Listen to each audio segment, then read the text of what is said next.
अस्सलाम वालेकुम दोस्तों, ड्रामा सीरियल का दौलाब जे बारे में अॼु तव्हांखे मुकमिल कहाणी इन नंढड़ी वीडियो में ॾींदासीं। ऐं काफ़ी दोस्तनि जूं कमेंटूं पियूं अचनि त दौलाब ड्रामे खे केॾी महिल हलायो वेंदो सिंध टीवी ते। दोस्तों, तव्हांखे सॼी कहाणी ऐं अपडेट इन नंढड़ी वीडियो में ॾींदासीं। वीडियो खे आख़िर ताईं ॾिसंदा ऐं मुंहिंजो यूट्यूब चैनल ज़मीर जमाली खे लाज़मी सब्सक्राइब कंदा, जीअं असांजो नओं हरंदड़ वीडियो ऐं ॿाहिरनि ते सभ खां पहिरियां पहुचंदी रहे। ऐं दोस्तों, तव्हां बि नवां अपडेट ॾिसंदा रहो। दोस्तों, हलूं था पंहिंजे कहाणी जी तरफ़। दोस्तों, दौलाब ड्रामे खे 21 अक्टूबर ते राति जो 7 वॻे सूमर जे ॾींहुं अपलोड कयो वेंदो सिंध टीवी ते। दोस्तों, तमामु ज़बरदस्त ड्रामो आहे ऐं तमामु ज़बरदस्त कहाणी आहे। ऐं ॿिए पासे काफ़ी दोस्तनि जूं कमेंटूं पियूं अचनि त हिन जी शूटिंग किथे हली रही आहे। दोस्तों, हिन जी शूटिंग जेको आहे मीरपुर माथेले में हली रही आहे। ऐं जंहिं भाउ खे एड करिणो आहे त डायरेक्टर फरहान मलिक सां राब्तो करे ऐं तव्हां एड थी सघो था। दोस्तों, इन जो ॿियो स्पेल तमामु तेज़ी सां मुकमिल थी चुको आहे ऐं इन में सिंध जा बहितरीन अदाकार भी कमु करे रहिया आहिनि। दोस्तों, साईं निशाद शाह, आज़म बेंगल ऐं उम्मीद अली कालवाड़ ऐं बिलाल खोखर ऐं इरफान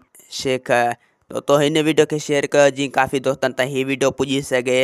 21 अक्टूबर ते राति जो 7 वॻे यानी सूमर जे ॾींहुं अपलोड कयो वेंदो राति जो 7 वॻे 21 तारीख़ ते। दोस्तों, दौलाब ड्रामो सभिनी ड्रामनि खां बि ज़बरदस्त ड्रामो आहे। हीअ ज़हर ज़िंदगी सीज़न 2 ड्रामो अथव। जीअं तव्हां ज़हर ज़िंदगी ॾिसंदा हो उन खां बि हीअ वधीक ड्रामो आहे। ज़हर ज़िंदगी सीज़न 2 तव्हां सम्झिजो। दोस्तों, असांखे ॾींदा हाणे इजाज़त, वरी तव्हां सां मिलंदासीं ईंदड़ वीडियो में। जेसीं ताईं पंहिंजो ख़्यालु रखंदा। ख़ुदा हाफ़िज़।